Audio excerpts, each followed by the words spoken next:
après, ils sont de la même année. Voilà, et puis donc il y aura Innocent Bologo du Burkina au couloir numéro 2, Calvin Kang qu'on a vu ce matin de Saint-Vincent au couloir numéro 3, Gabriel Miuvure du Zimbabwe qui a cette année, tenez-vous bien, couru en 9,98. Il y aura Sané de la Gambie au 6, Martin Keller l'Allemand au 7, Adam Harris de Guyane au 8 et Christophe donc qui cette année en est à 10,07 avec un record personnel qui date maintenant un tout petit peu et qui est de 9 secondes et 92 centièmes. Attention à ce garçon qu'on ne connaît pas bien, Miuvure du Zimbabwe et bien sûr Bailey Cole. Les 3 premiers de chaque série sont qualifiés pour les demi, plus les 3 meilleurs temps. Il n'y a pas de droit à l'erreur, il n'y a pas de joker.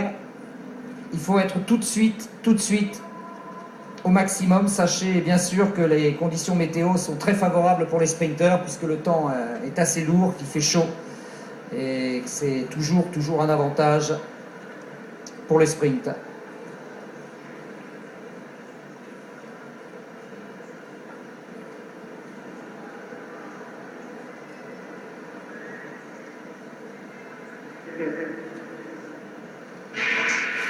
Christophe qui est très mal parti, qui va devoir s'employer dans cette série alors que Bailey Cole se détache. Christophe qui va faire 2 mais qui se rassure sur la fin avec un bon chrono. Mais qu'est-ce qui s'est passé? Il est resté scotché dans les blocs. Un temps de réaction vraiment très inférieur sans doute à celui de son voisin immédiatement à gauche.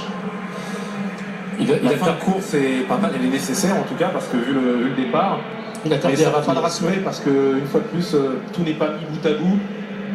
Il aurait pu se permettre de contrôler normalement dans une course comme ça sur la fin. C'est pas le cas, il fait la course après les autres, derrière. Et là, ce qui aurait été idéal, c'est qu'il sorte bien et puis qu'il puisse contrôler dans les 30-40 derniers mètres avec Le problème, c'est que tu fais ça en série, ça passe, mais déjà en demi, ça passe plus. Hein. Il se relève très tôt quand même. Après, il n'y est point trop. Sur la fin, quand même, il se retrouve bien. 10,02 pour Bailey Cole. J'attends le chrono pour Christophe. C'est 10,12. Oui, c'est pas un mauvais chrono. C'est la forme qui pose plus de questions, mais ça veut dire qu'il est très bien sur la deuxième partie de course. Et c'est là-dessus qu'on peut se rassurer, parce que pour faire 10-12 avec le retard qu'il avait au départ, c'est qu'il est bien sur cette partie de course et c'est bon augure pour le 200. Et s'il met tout bout à bout, ça peut ramener Christophe à un petit 10 secondes. Mais pour revenir à ce que vous disiez en préambule, le fait de ce départ difficile, ça explique aussi ce manque de confiance qu'il y a en ce moment et qui est en train de le plomber un peu.